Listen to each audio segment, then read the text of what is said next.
حضرت خلیل اللہ جب وادی غیر ذی زرع میں سیدہ ہاجرہ اور ان کے معصوم نونہال کو چھوڑ کر کے جانے لگے، ایسی وادی جہاں حیوانی وجود بھی نہیں تھا، نباتات بھی نہیں پائے جاتے تھے، پانی کا ایک قطرہ بھی دستیاب نہیں تھا، کالے سیاہ محیط پہاڑ جیسے فولاد پگھلا کے ڈال دیا ہو، وہ وادی جہاں دن کو بھی خوف آئے، وہاں حضرت ہاجرہ نے راتیں بھی گزاری۔ کتنا دردناک لمحہ تھا۔ جب سحری کا وقت ہوا، حضرت خلیل اللہ دعائیں دے کے رخصت ہونے لگے، حضرت ہاجرہ سلام اللہ نے آگے بڑھ کے اپنے شوہر نامدار کا دامن پکڑ لیا، تمسکت بِأَزْيَالِهِ، دامن پکڑ کے بولی، میرے شوہر نامدار، اس محیب وادی میں، اس پہاڑوں کے دامن میں جہاں دن کو بھی خوف آئے، نونہال معصوم کے ہمراہ مجھے چھوڑ کے کہاں جا رہے ہو؟ حضرت خلیل اللہ نے کوئی جواب نہیں دیا۔ پھر قدم اٹھایا تو زوجہ نے پھر دامن پکڑا، پھر وہی سوال، پھر کوئی جواب نہیں آیا۔ تیسری مرتبہ دامن پکڑا، خلیل اللہ کی جانب سے کوئی جواب نہیں آیا، تو خاتون خود بولی، کیا اللہ کا حکم تو نہیں؟ تو حضرت خلیل اللہ نے کہا، نعم، ہاں اسی کا حکم ہے۔ حضرت ہاجرہ نے دامن چھوڑ دیا، کہا جائیے، خیر سے جائیے، اگر اس کا حکم ہے وہ ہمیں ضائع نہیں ہونے دے گا۔ جہاں دن نہیں گزارے جا سکتے تھے، پھر اس خاتون نے وہاں راتیں بھی کاٹی۔ وہ وادی جس میں وحشت بھی قدم رکھتی تھی ڈر ڈر کے، جہاں پھرتے تھے آوارہ تھپیڑے بادے سر سر کے، جہاں پر گھاس اگتی ہے، جہاں نہ پھول کھلتے ہیں، مگر وہ سرزمین ہے آسماں بھی جھک کے ملتے ہیں۔ اپنی پاک باز بیوی اور نونہال بیٹے کو چھوڑ کے حضرت خلیل اللہ دعائیں دے کے رخصت ہو گئے۔ تھوڑا سا توشہ تھا، 2-1 دن کے بعد ختم ہو گیا۔ پھر ماں کی چھاتی سے دودھ بھی خشک ہو گیا، نونہال پیاس سے تڑپنے لگا۔ ماں تو پھر ماں ہوتی ہے، تڑپتی ہوئی ممتا کا دل بے قرار ہوا۔ ایک پتھر کے سائے میں معصوم اسماعیل علیہ السلام کو لٹایا اور پانی کی تلاش میں جبل صفا پہ چڑھی۔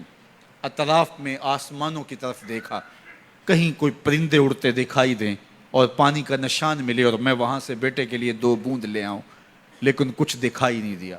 تا حد نظر پھیلا ہوا آسمان ہی آسمان ہے اور پہاڑ ہی پہاڑ نیچے دکھائی دیتے ہیں۔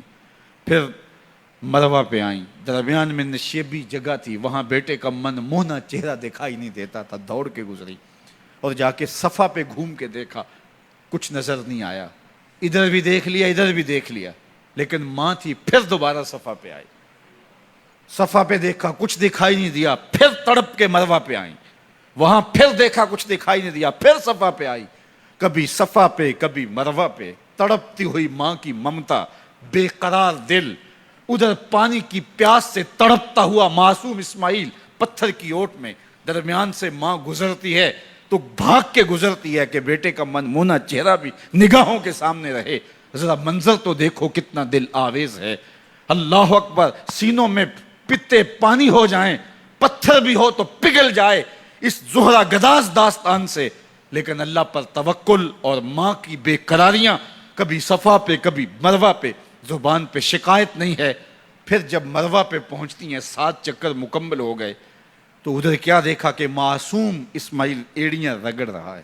ماں کا دل ڈولنے لگا کہ بیٹا آخری لمحوں میں دوڑی کہ بیٹے کو جا کے اپنی چھاتی سے چمٹاؤں، ہو سکتا ہے 2 قطرے دودھ کے اس کی زندگی کی آس بندھا دیں۔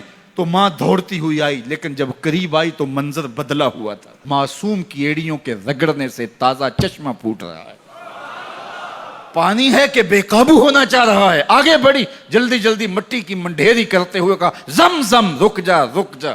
اللہ اکبر۔ ہاجرہ سلام اللہ علیہا نے حضرت اسماعیل کی محبت اور اپنے رب پر توکل کی انوکھی اور البیلی داستان رقم کی۔ کہا، ہاجرہ تو نے بھی حد کر دی، لیکن قیامت تک تیری راہوں کو بھی جلوہ گاہ بنا دیں گے۔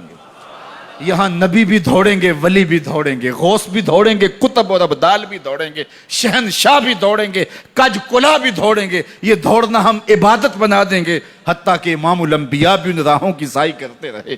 عجیب رنگ، عجیب منظر اور عجیب کیف کا عالم۔